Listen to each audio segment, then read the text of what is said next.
everybody, and welcome back to the EdTechSmoothie. I'm Jake, and today we are going to talk about response validation inside Google Forms. Response validation is a fancy way of saying that an answer has to be formatted or contain or be a certain thing in order for that answer to be accepted by the form. So the first thing to understand is that there are only a couple of question types that will accept response validation. So if you're in the drop-down box over here, you will have response validation for short answer. By the way, response validation hides under these three little buttons. So we've got response validations for short answer. We also have it for paragraph. And then the only other kind that accepts it is checkboxes right there. But none of the other question types, like if I choose drop-down, you will not have response validation. So you only have it on a few question types. I'm going to jump back to short answer. So let me give an example question here. I'm going to call this something that I would want to, if I was using this for a locked Google form, like a digital escape room or something, I might say, what is the first color in the rainbow? Okay, so now I can go down here to response validation, turn it on. Now, these are all of the rules for setting up the response validation, and we'll call them parameters. It's a kind of a fancy word, but that's what it is. So first is, what kind of response are you looking for? Right now it says we're looking for a number. Red is not a number, so I'm going to change this away from number, and I'm going to change it to text. Let's take a look at those choices, by the way. We can look for specifically for a number. We can look for text. We can set length, which means that whatever you can dictate how long their answer has to be. And then regular expressions are a whole nother ball of wax that we will leave out for now. But if you know what regular expressions are, you can use regular expressions to dictate answers as well. But we're going to focus on these top three for right now. So I'm going to choose text right now. And then the next box is, how do you want to look for that text? And these are our options.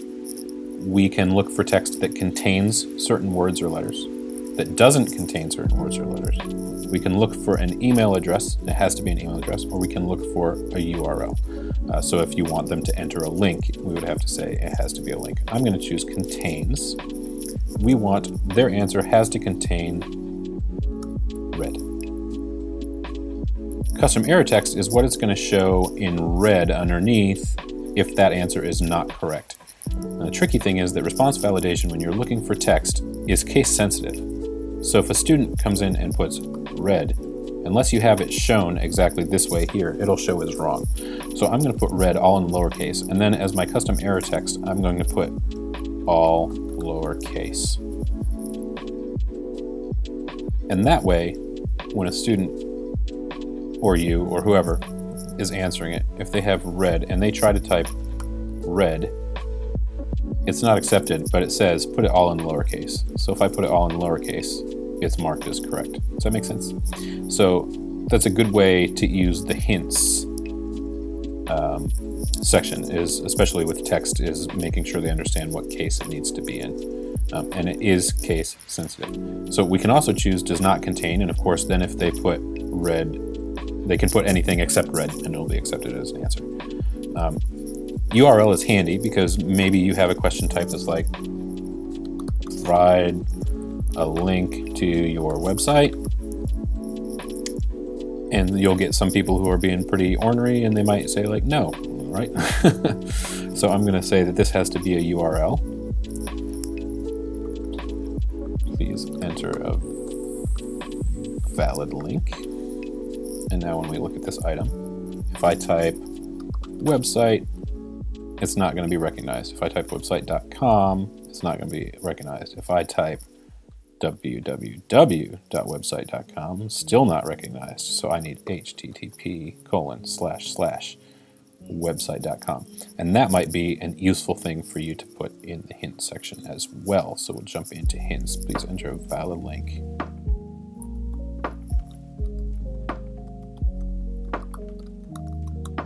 So that they know they have to format it like that. Okay, so that's if it's text, right? But you also have choices with numbers. How many people are in the room with you right now? Okay, response validation is turned on. I want it to be a number, and it's just going to check and make sure that it is a number so that they can't type in a word. You can also set the rules that apply to those numbers. So the number has to be greater than, equal to, all these things which you all are smart enough to understand. These are just some of the options. So I'm going to say it has to be greater than or equal to 0. That way nobody can enter a negative number. Sneaky, sneaky.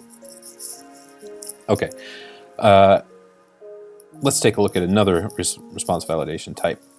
So I'm going to say, please elaborate on the effect of postmodern art on the current zeitgeist in art culture. Yeah, let's go with that. Okay, it's gone to paragraph because this is going to be a long thing, right? I'm going to turn on response validation. And one of my favorite things with paragraph is it gives you length. Look at that. Minimum character count or maximum character count. I'm going to put a minimum character count because I want my kids to be sure that they are typing more than just a very short sentence.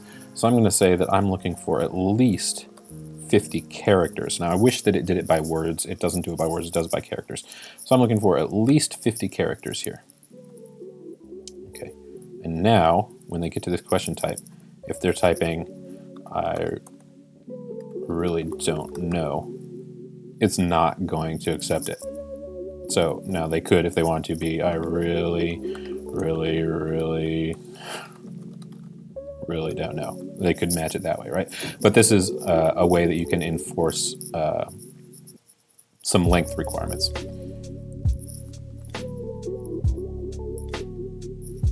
Okay, so that's the basics of response validation. The thing that you need to remember is that the response validation lives under the 3 dots in the right-hand corner of 3 question types: short answer,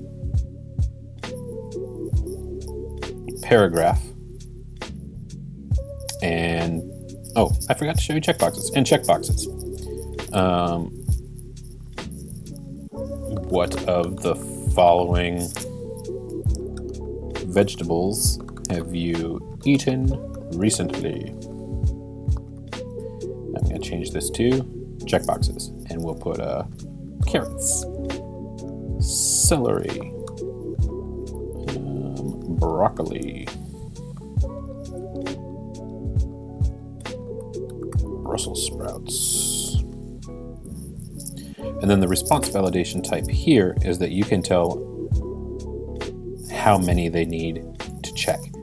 So they need to check at least 1, they need to select at most 1, they need to select exactly 1. If I'm going to say select exactly 2, then when we preview this, if I select, it's going to tell me you have to choose exactly 2 things.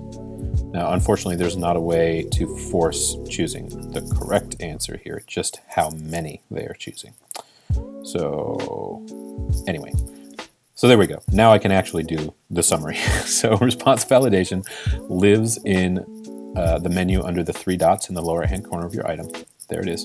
And it's there for 3 question types: for short answer, for paragraph, and for checkboxes. And when you get into response validation, you're going to set up the rule that you are looking for and how it's going to parse that rule. So anyway, that's response validation. Dig around with it. Get familiar. It's super handy, especially when you're doing things like digital lockboxes or Google Smashes. So if you have questions, feel free to reach out in the comments below or send me an email at edtechsmoothie@gmail.com, and I'll be happy to answer them for you. Click that subscribe button if you want to, right down there. It's down there somewhere. And you can get notified about when these videos come out and stuff. Anyway, till next time, cheers.